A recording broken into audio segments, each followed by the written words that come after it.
വടംവലി ഇന്നും തുടരും. ഇങ്ങനെ പോയാൽ കാര്യങ്ങൾ ശരിയാവില്ലെന്ന തരത്തിലുള്ള അഭിപ്രായ സർവേകൾ സോഷ്യൽ മീഡിയയിൽ തുടങ്ങിക്കഴിഞ്ഞു. സതീശനോടുള്ള ജനപിന്തുണ കണ്ട് കെ സിയോടുള്ള MLA-മാരുടെ സപ്പോർട്ട് കണ്ട് സതീശനും അങ്കലാപ്പിലാണ്. മുഖ്യമന്ത്രി തർക്കം രൂക്ഷമാകുന്നതിനിടെ ഹൈക്കമാൻഡിനും രാഹുൽ ഗാന്ധിക്കും പ്രിയങ്ക ഗാന്ധിക്കുമെതിരെ വയനാട്ടിൽ പോസ്റ്റർ പ്രതിഷേധവും കനത്തിരിക്കുകയാണ്.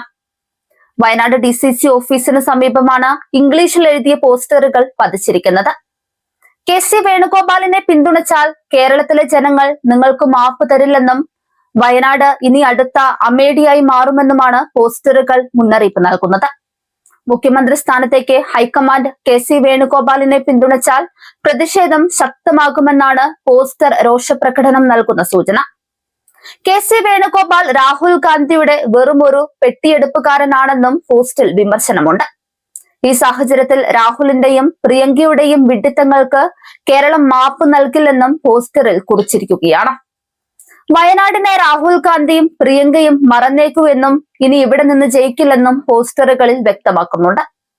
ആരുടെയും പേരില്ലാതെ പ്രത്യക്ഷപ്പെട്ട ഈ പോസ്റ്ററുകൾ കോൺഗ്രസിനുള്ളിലെ ഗ്രൂപ്പ് പോര് തെരുവിലേക്ക് പടരുന്നതിന്റെ സൂചനയായാണ് രാഷ്ട്രീയ കേന്ദ്രങ്ങൾ വിലയിരുത്തുന്നത്. അതേസമയം കേരളത്തിന്റെ പുതിയ മുഖ്യമന്ത്രി ആരെന്ന് ഇന്നറിയാനായേക്കും. ഇതോടെ കേരളത്തിനൊപ്പം ആകാംക്ഷയിലാണ് KC വേണുഗോപാൽ, VD സതീശൻ, രമേശ് ചെന്നിത്തല ക്യാമ്പുകൾ. ദില്ലിയിൽ ഇന്നലെ നടന്ന അതിനിർണായക ചർച്ചയിൽ ഹൈക്കമാൻഡ് വിളിപ്പിച്ച കേരളത്തിലെ നേതാക്കളിൽ ഭൂരിപക്ഷവും പിന്തുണച്ചത് KC വേണുഗോപാലിനെയാണെന്ന വിവരമാണ് പുറത്തുവരുന്നത്. KCയെ തന്നെയാകും ഹൈക്കമാൻഡ് പ്രഖ്യാപിക്കുകയെന്നാണ് ഗ്രൂപ്പിന്റെ വിലയിരുത്തൽ. ഏകപക്ഷീയമായ പ്രഖ്യാപനം ഉണ്ടാകില്ലെന്ന പ്രതീക്ഷയിലാണ് VD RC പക്ഷങ്ങൾ. നമ്പറിന് അപ്പുറത്താണ് കേരളത്തിലെ സ്ഥിതിയെന്ന് ഹൈക്കമാൻഡ് മനസ്സിലാക്കുന്നുവെന്നും ഇരുപക്ഷവും വിലയിരുത്തുന്നുണ്ട്. അതേസമയം കോൺഗ്രസിലെ മുഖ്യമന്ത്രി ചർച്ചയിൽ തനിക്ക് മുൻവിധിയില്ലെന്ന് നേതാക്കളോട് രാഹുൽ ഗാന്ധി വ്യക്തമാക്കിയിട്ടുണ്ട്.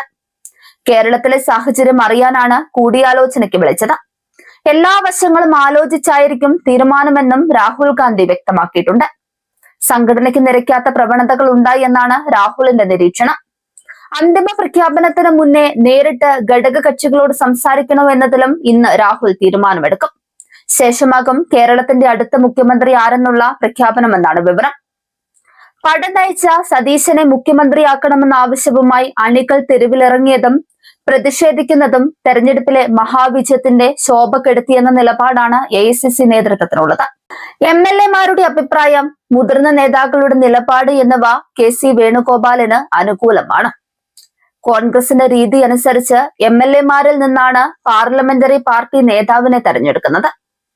ഇതനുസരിച്ച് KC വേണുഗോപാലിനെ മുഖ്യമന്ത്രിയായി പ്രഖ്യാപിക്കാനാണ് സാധ്യത. മുതിർന്ന നേതാവായ രമേശ് ചെന്നിത്തലയുടെ സീനിയോറിറ്റി പരിഗണിച്ച് ആഭ്യന്തര വകുപ്പ് നൽകാനും തീരുമാനമായിട്ടുണ്ട്. എന്നാൽ മുഖ്യമന്ത്രി പദവിയിൽ കുറഞ്ഞ ഒന്നിനും വഴങ്ങില്ലെന്ന നിലപാടാണ് സതീശൻ സ്വീകരിച്ചത്. മുഖ്യമന്ത്രിയായി പ്രഖ്യാപിക്കാൻ MLA-മാരുടെ പിന്തുണയുണ്ടോ എങ്കിൽ അത് ഹാജരാക്കൂ എന്നാണ് ഹൈക്കമാൻഡ് സതീശന്റെ ആവശ്യത്തിന് കൊടുത്ത മറുപടി. അതുപോലെ തന്നെ കേരളത്തിൽ അരങ്ങേറിയ പ്രതിഷേധങ്ങളിൽ രാഹുൽ ഗാന്ധിക്കും മല്ലികാർജ്ജുൻ ഖാർഗെയ്ക്കും കടുത്ത അതൃപ്തിയാണുള്ളത്. ഇത് ആരുടെ സ്പോൺസേർഡ് പരിപാടി എന്നാണ് ഇരുവരും ചോദിക്കുന്നത്. നേതൃത്വത്തിനെതിരെ അണികളെ തെരുവിലിറക്കി സമ്മർദ്ദം ശക്തമാക്കാൻ ശ്രമിച്ചതും സതീശന് തിരിച്ചടിയായി. കേരളത്തിൽ അരങ്ങേറുന്ന പ്രതിഷേധങ്ങളെക്കുറിച്ച് സംസ്ഥാന നേതൃത്വം ഹൈക്കമാൻഡിന് നൽകിയ റിപ്പോർട്ടും സതീശന് അനുകൂലമല്ല. PR ഏജൻസികളെ ഉപയോഗപ്പെടുത്തിയുള്ള പ്രതിഷേധം എന്ന അഭിപ്രായമാണ് നേതാക്കളിൽ പലരും രേഖപ്പെടുത്തിയത്.